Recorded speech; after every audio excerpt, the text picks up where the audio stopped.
Hey guys, welcome back to my garage. I'm getting ready to start a new video series. It'll be using Centroid Acorn and the Clearpath SDSK servo motors. I'm choosing this SYIL X4 benchtop mill. Call it a benchtop mill. It is a benchtop mill, but it has its own stand here as our platform. I've actually had this mill converted for a little while, and it's running under Centroid Acorn now. It's using open loop steppers and stepper drives, and right now I have the spindle motor off because I've put new bearings in it. Interesting to note about this machine, the spindle is being driven by the motor with a timing belt at 1:1. So since I have it apart, I'm actually going to try and put an encoder on the motor itself to see if we can get this thing to rigid tap accurately.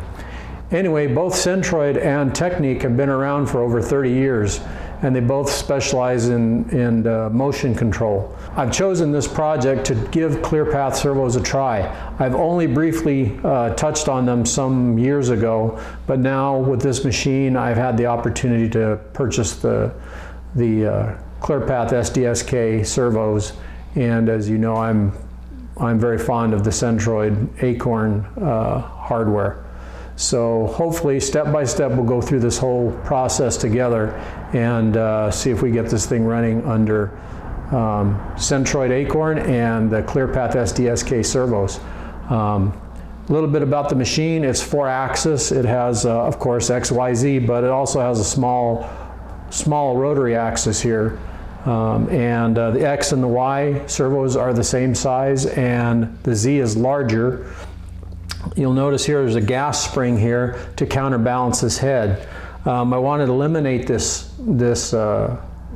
gas spring, so I'm putting a little bit larger servo on the Z to take into account removing this Z-axis counterbalance. The bummer side of this particular machine is the Y-axis motor is between the cabinet at the base of the column in the back. So the cabinet has to come off to get to that motor. So that'll bring an interesting challenge. I have a Centroid bulkhead probe connector here just above the E-stop button. And this machine, I've rebuilt the spindle. I put new angular contact bearings in the spindle to do 5,000 RPM.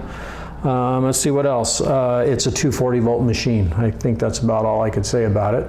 I'm going to turn the machine around so you can see the existing cabin and the existing drives. We'll talk about that really quick. And let's do that. Okay, here's the inside of the control cabinet. This is as it was shipped from SYIL. It has 4 stepper drives. They look to be, they look like lead shine clones actually, MA860H-N motors. One thing interesting is they take an AC input, so it doesn't have to be a DC power supply, and here's that transformer down below. That transformer supplies power to these drives. There's a cooling fan on the spindle motor. It's forced air cooled because there's no fan on the motor itself. So that's the other reason why I decided to go ahead and try and put an encoder on that motor, is because I could just raise the sheet metal vent on the motor and allow for clearance to the encoder. And the external fan will keep that motor cool at lower RPM. Here I've got the Centroid Acorn, and space was tight in here. You can see I have the output relay board mounted just above the Acorn board. Sometimes you got to get a little bit creative on how you mount things. This has a WEG CFW10 easy drive for a spindle drive, and it seems to work quite well. Got an E-stop contactor. We'll be reusing that as well.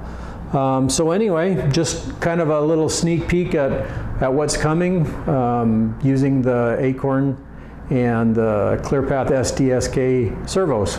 So hopefully you'll be interested and you'll follow along, and those that are planning using Centroid Acorn and the Clearpath SDSK series will find this video interesting. We'll go cradle to grave from start to finish. I probably won't bother removing all this stuff. I might take a few snapshots along the way, and I might post them on my Instagram, Marty CNC Garage, as I do that. But this is just basically disassembly. Of note, when I take this panel out, I'll leave most everything connected, attached to it, and I always start with a new fresh sheet of aluminum on my cabinets. I just go to my metal supplier and have them shear out a piece of aluminum, and then I just start from scratch. Okay? All right, hope you enjoy. We'll see you in the next video.